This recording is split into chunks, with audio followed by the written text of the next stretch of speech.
Magandang araw mga kaalaman na hinog. Nanunood ka ba ng mga food vlog at naglalaway sa mga masasarap na pagkain sa mga sikat na restaurant? Pero hindi ka ba nagtataka kung bakit parang ang sarap-sarap ng lahat ng kinakain nila, pero pag ikaw ang pumunta, iba ang experience? Oo mga kaibigan, may malaking sikreto sa likod ng mga food review na yan. Kaya sa video na ito, ibubunyag natin ang 10 katotohanan kung paano kayo inuuto ng mga malalaking restaurant at ng mga mukhang pera at bayad na food vloggers. Alamin kung sulit ba ang binabayad ninyo at kung healthy ba talaga ang mga kinakain nila.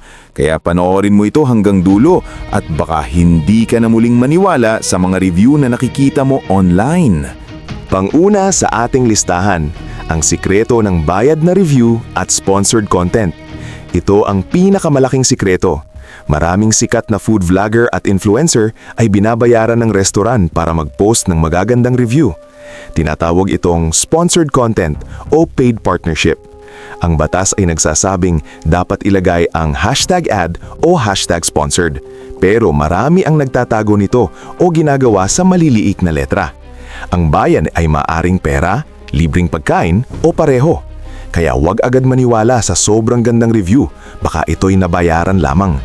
Ang tunay na review ay nagsasabi ng maganda at hindi maganda, hindi puro papuri lang. Tandaan, may klase ng dalawang review. Magandang review dahil sa ganda ng serbisyo ng restaurant at meron ding magandang review dahil sa pera lang. Pangalawa sa ating listahan, food styling at mga tricks sa pagkuha ng larawan. Ang pagkain sa TV, social media at mga menu ay hindi katulad ng serving na darating sa iyong mesa. Ginagamitan ng food styling tricks tulad ng paggamit ng hairspray or oil spray para maging shiny at masarap tingnan ng fried chicken. Paglalagay ng cardboard sa ilalim ng burger para tumangkad o paggamit ng white glue kapalit ng gatas sa cereal shots. Minsan, ang plate na ipinaparating sa influencer para i-vlog ay espesyal at mas maraming serving kumpara sa regular na order. Kaya huwag masyadong mag-expect na ganun din ang itsura at laki ng iyong order. Pangatlo sa ating listahan, ang secret menu at vlogger special. Para maingganyo ang mga influencer, ang mga restaurant ay may tinatawag na secret menu o espesyal na trato para sa kanila. Ito ay mas malaking servings, premium ingredients o mga item na wala sa regular menu. Kapag pinuri ito ng vlogger at sinubukan mo, malamang wala ito sa menu o iba ang lasa at hitsura. Ito ay isang marketing tree para mahadawa ng exclusive content ang vlogger at maakit ka na pumunta. Pero ang ordinaryong customer ay hindi makakaranas ng eksaktong iyon. Pang-apat sa ating listahan, paggamit ng MSG at flavor enhancers na nakaka-addict. Bakit kaya ang sarap-sarap ng pagkain sa mga restaurant at parang hindi mo magaya sa bahay? Malaking sikreto ang paggamit ng maraming asin, asukal at mantika. Pero isa sa mga pinakamakapangyarihang sangkap ay ang MSG o monosodium glutamate at iba pang flavor enhancers. Ang mga ito ay nagpapalabas ng umami flavor na nagpapasarap ng husto sa pagkain at nakakagana kumain ng marami. Ang problema, ito ay maaaring magdulot ng Chinese restaurant syndrome para sa mga sensitive at ang sobrang pagkonsumo ay hindi healthy. Baka naman po, total wala naman kinikita ang channel namin eh. Baka po kahit sa pag-like lang po dito sa video at subscribe, okay na po. Maraming salamat po. Panglima sa ating listahan, paggamit ng processed at frozen na mga sangkap. Akala natin ay sariwa at premium ang mga sangkap sa mamahaling restaurant. Ngunit ang katotohanan, marami sa kanila ay gumagamit ng processed, frozen o pre-packaged na ingredients para makatipid at magka-uniform ang lasa. Ang mga sauce ay maaaring galing sa lata o packet, ang mga karne ay frozen at hindi fresh, at ang mga gulay ay hindi organic. Binibigyan lang ito ng magandang presentasyon at maraming pampalasa para mukhang dekalidad. Ang bayad mo para sa fresh ay para sa labor at presentasyon, hindi sa sangkap.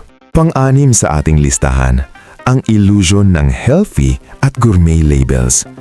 Madaling mauto ng mga label tulad ng artisanal, homemade, fresh, premium at healthy. Pero ito ay madalas marketing lang. Ang isang artisanal burger ay maaaring gawa sa frozen patty na hiniwa lang ng mas makapal. Ang homemade pasta ay maaaring dilata lang na sauce. Lalo na ang mga salitang healthy, low-fat o salad.